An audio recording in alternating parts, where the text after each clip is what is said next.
শঙ্কু, এবার শঙ্কু। হ্যাঁ, শঙ্কুতে একটা গান শোনাবে। অধীর আগ্রহে আমরা বসে আছি।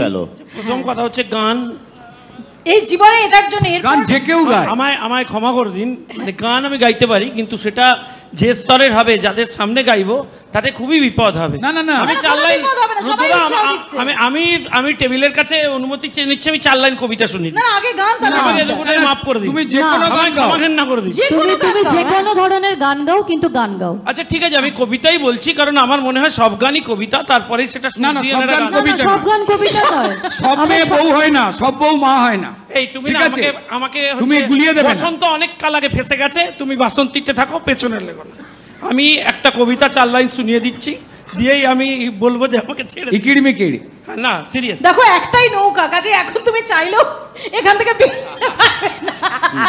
নৌকা চলে গেছে, চলে গেছে, নৌকা জলে, ফলে আর নৌকা নেই পালানোর উপায়। বলো ভাই, এখন তোমাদের এখানে এসে অনন্ত গান গাওয়া ছাড়া, অনন্ত কবিতা বলা ছাড়া এবং অনন্ত কথা বলা ছাড়া কোনো উপায় নেই।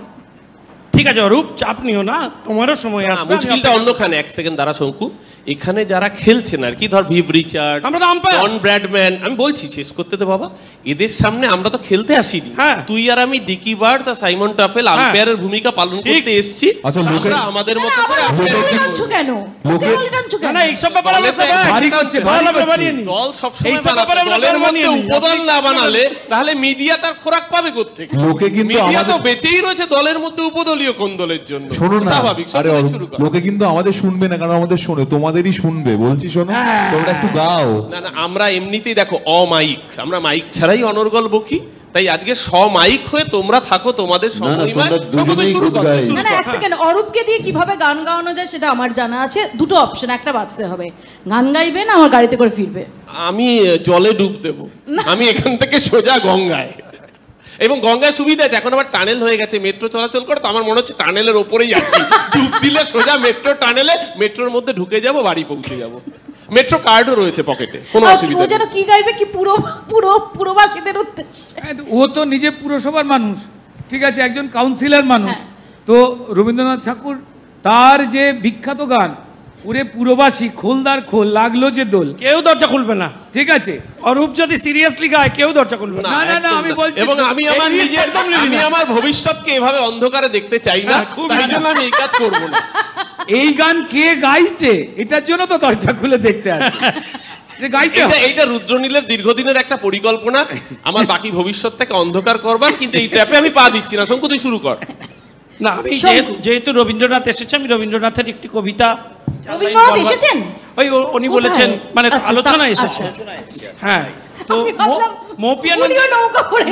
হ্যাঁ, যেহেতু আপনি নিয়ে এসেছেন ওনার নাম, তাই আমার একটা কবিতা আমি 4 লাইন শোনানোর চেষ্টা করছি।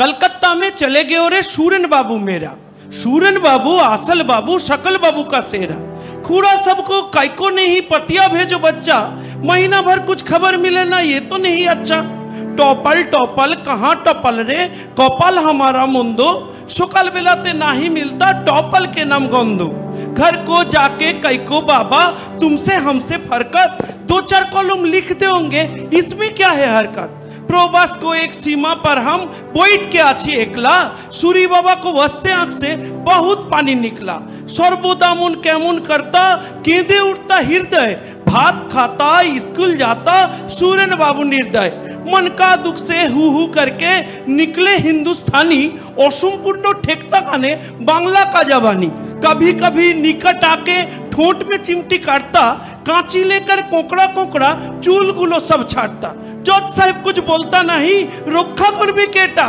कहाँ गए रे जज साहब की बेटा, गाड़ी चढ़ के लातिन पढ़ के तुम तो जाता स्किल, और ठोटे ना के चिमटी खा के हमरा बहुत मुश्किल, चिट्ठी लिखियो माँ के दियो बहुत बहुत सलाम, आजकेर मतो तबे बाबा विदाय होके गेलाम, बाबा विदाय हो।